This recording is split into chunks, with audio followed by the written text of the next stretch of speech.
Hare Krishna, Krishna Krishna, Hare Hare, Hare Rama, Rama Rama, Hare Hare.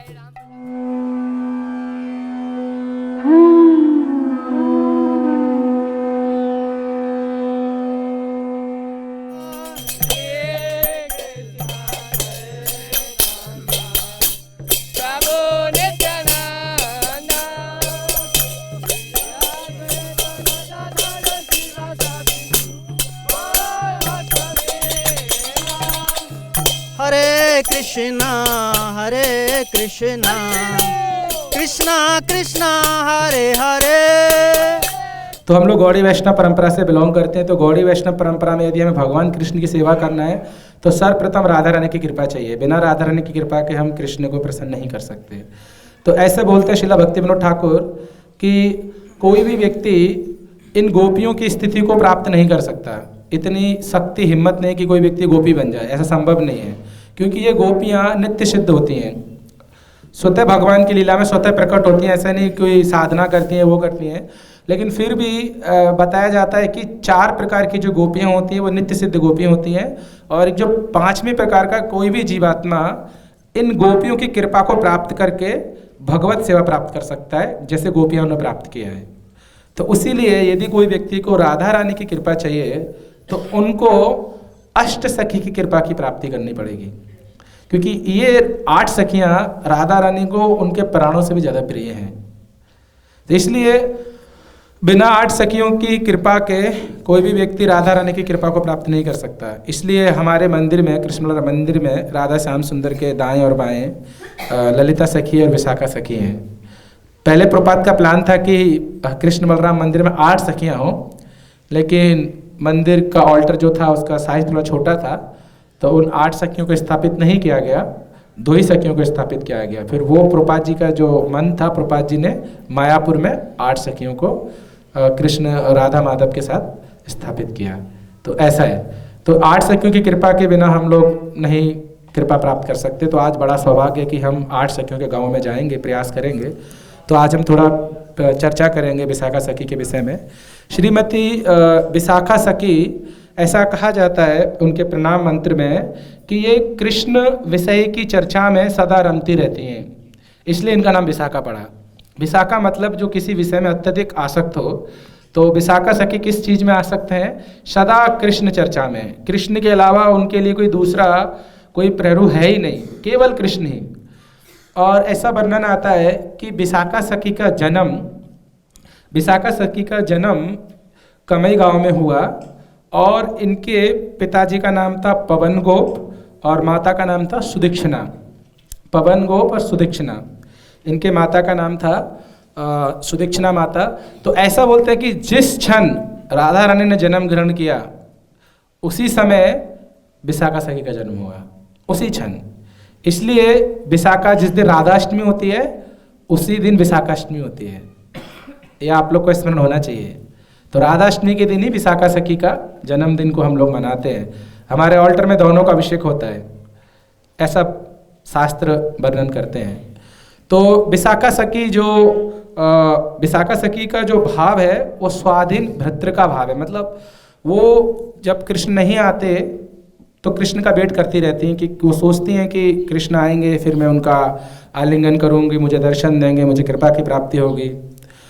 लेकिन विशाखा सखी के गुण सीधे राधा रानी के जैसे हैं। जैसे कि राधा रानी एकदम शांत रहती हैं, लेकिन जब उनको गुस्सा आता है, मान आता है, क्रोध आता है, तो वो फिर फायर कर देती हैं सबको। फिर कृष्ण उसको सहन नहीं कर सकते, कृष्ण को भी चरणों में गिरना पड़ जाता है। तो ऐसा उसी तरह से इनका भी भाव है, विशाखा सखी का भाव है। हरे कृष्णा कृष्ण कृष्ण हरे हरे, हरे राम राम राम हरे हरे। Hare Krishna, कृष्ण कृष्ण हरे हरे, हरे राम राम राम हरे हरे कृष्ण कृष्ण कृष्ण हरे हरे हरे राम राम राम हरे हरे। बोलो राधा रानी की जय। रास बिहारी भगवान राधा कृष्ण अष्ट सखियों में से चौथे नंबर की चंपकलता जी, जिस पर आप लोग बैठे हैं ना, ये ठाकुर जी का प्रथम रासलीला मंडल है। भगवान ने लीलाएं यहीं से स्टार्ट की थी।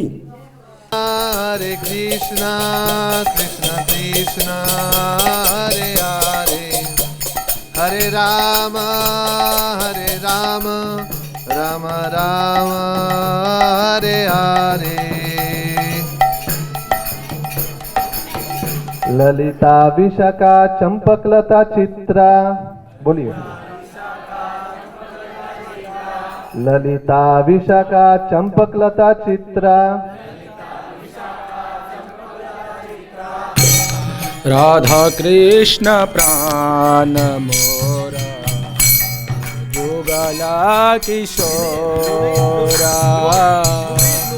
राधा कृष्ण प्राण मोरा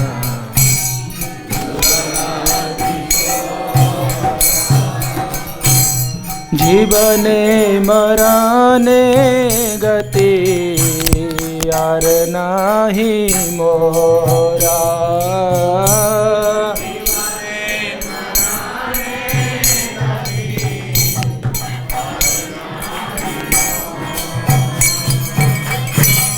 राधा कृष्ण प्राण मोरा जुगल किशोरा।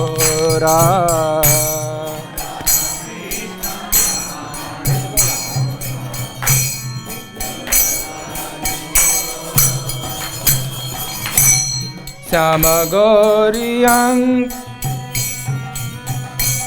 कालंदेर कूले केली कादंबेर बना।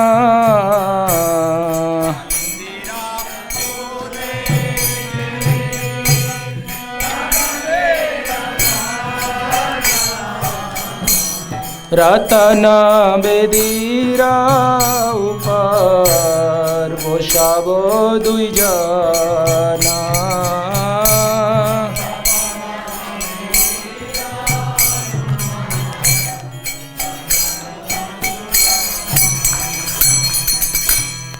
श्याम गौरी अंग दिवो चंदनेरा गंधा।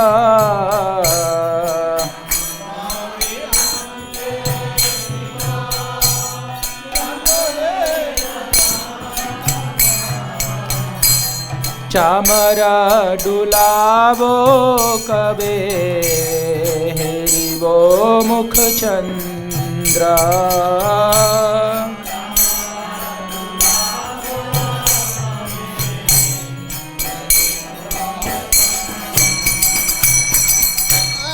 हरे हरे हरे कृष्ण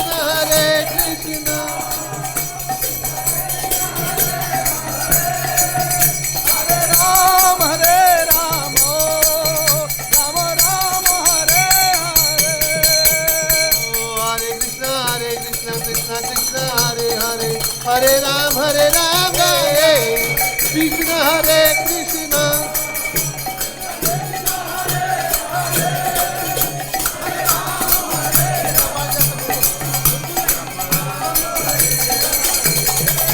हरे कृष्ण शांडिल्य ऋषि जो है बहुत ही प्रसिद्ध ऋषि थे। शांडिल्य ऋषि की मदद से ये सारे क्षेत्र जो हम देखते हैं वो सारी तरह से लुप्त हो गई थी, पूरी तरह से लुप्त हो गई थी। शांडिल्य ऋषि की मदद से वज्रनाभ जी ने हर एक क्षेत्र में वो विचरण किए और वहाँ पे इस लीलाओं को प्रकट किया। जैसे एक कमई नाम क्यों पड़ा, या फिर एक करेला नाम क्यों पड़ा, फिर बरसाने को बरसाना क्यों कहा, ये सारे जो है ना नाम जो है ये शांडिल्य ऋषि की मदद से वज्रनाभ जी ने किया था। और आप जानते हैं वज्रनाभ जी ने पंच महादेव की स्थापना की और 4 देवों की स्थापना की। ये सारा आपको जानते होंगे।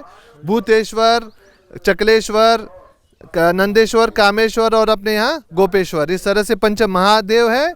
और देव जो पता है गोविंद देव और हरिदेव, केशव देव और बलदेव जो दाऊ जी के यहाँ है। इस तरह से 4 देवों की और महादेवों की स्थापना करके इस सारे क्षेत्र को उन्होंने उजागर किया था। और वही जो है शांडिल्य ऋषि की मदद से ही उन्होंने किया था। तो यही है वज्रनाभ की समाधि है जो श्री कृष्ण के प्रपौत्र है।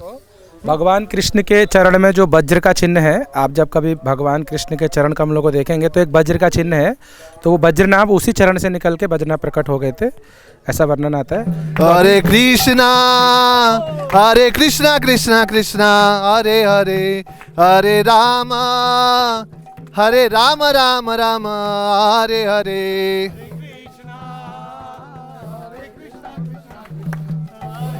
देवी की जय। जय इंदुलेखा, जय इंदुलेखा, इंदुलेखा जय इंदुलेखा। हरे राम राम राम हरे हरे, राम राम हरे हरे।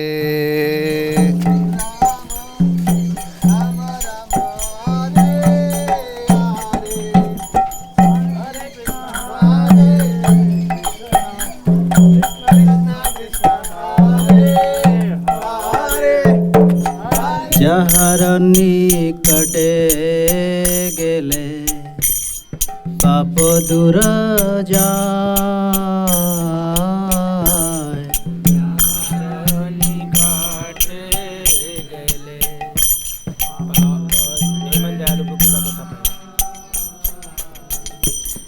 হে মন দয়াল প্রভু কেবা কোথা পায়।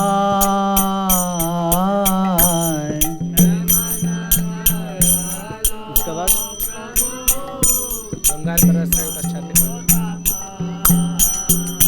ललिता विशाखा चंपकलता चित्र तुंग विद्या इंदुलेखा रंगा देवी सुदेवी। हम लोग आपको स्पेशल प्लेस पे लेके आए हैं। ये है नारायण भट्ट गोस्वामी का समाधि, क्योंकि वैष्णव के बारे में सुनने से ही भक्ति की प्राप्ति होती है। और इन्हीं महान वैष्णव ने पूरे ब्रज की खोज की। ये जो महान वैष्णव नारायण भट्ट गोस्वामी जो हम इनकी समाधि देख रहे हैं, ऐसा वर्णन आता है शास्त्रों में, अगर कोई व्यक्ति इनको प्रणाम भी कर लेता है समाधि पे आके, तो उसका दोबारा पुनर्जन्म नहीं होता, वो माता के घर में दोबारा नहीं आता। ऐसा वर्णन आता है कि जब नारद मुनि ने देखा कि ब्रज का लोप हो गया, ब्रज एकदम ब्रज के सभी स्थान प्राय लुप्त हो चुके हैं, तो उनको बड़ा दुख हुआ और वो भगवान के पास गए, गोलोक वृंदावन, रोने लगे कि प्रभु जिस स्थान पर आपने लीला स्थली रचाया था, लीलाएं की थी, आज वो स्थान पाखंडियों के द्वारा और मुगलों के द्वारा सब विध्वंस कर दिया गया है, मुझे बहुत दुख है। नारद मुनि रोने लगे।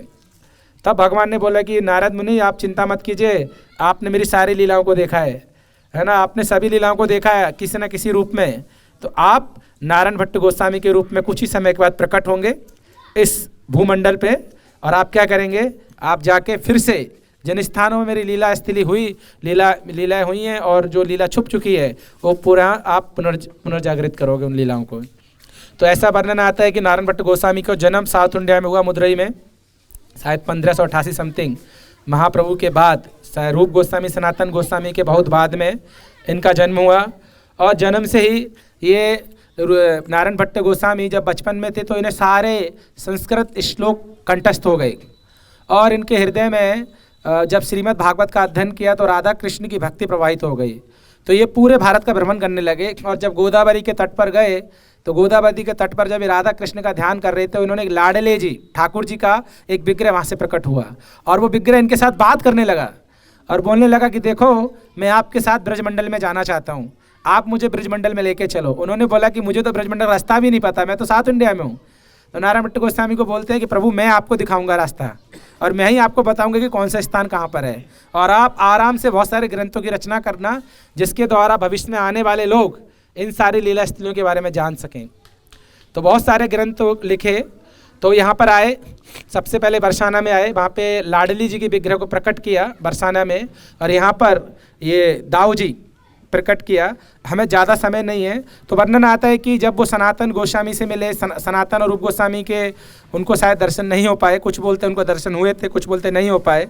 तो सनातन गोस्वामी के एक शिष्य थे, शिष्य नहीं थे, वो सनातन गोस्वामी को अपना गुरु मानते थे। उनका नाम था कृष्णदास ब्रह्मचारी, और ये गदाधर पंडित जी के शिष्य थे, और ये मदन मोहन की सेवा करते थे। कृष्णदास ब्रह्मचारी जो सनातन गोस्वामी के आराध्य विग्रह हैं, तो उन्होंने इनसे गदाधर पंडित जी से, जो शिष्य हैं कृष्णदास ब्रह्मचारी, उनसे दीक्षा ग्रहण की और हमारी गौड़ीय वैष्णव परंपरा के भक्त बने। यदि कोई पूछता है कि नारायण भट्ट गोस्वामी किस परंपरा के हैं, तो बोलते हैं गौड़ी वैष्णव परंपरा के हैं। तो स्वरूप और सनातन ने जो शास्त्र को लिखा था उसका अध्ययन किया, और अध्ययन के बाद इन्होंने बहुत सारे लुप्त तीर्थों का उद्धार किया। हरे कृष्णा कृष्णा कृष्णा हरे हरे, हरे राम राम राम हरे हरे।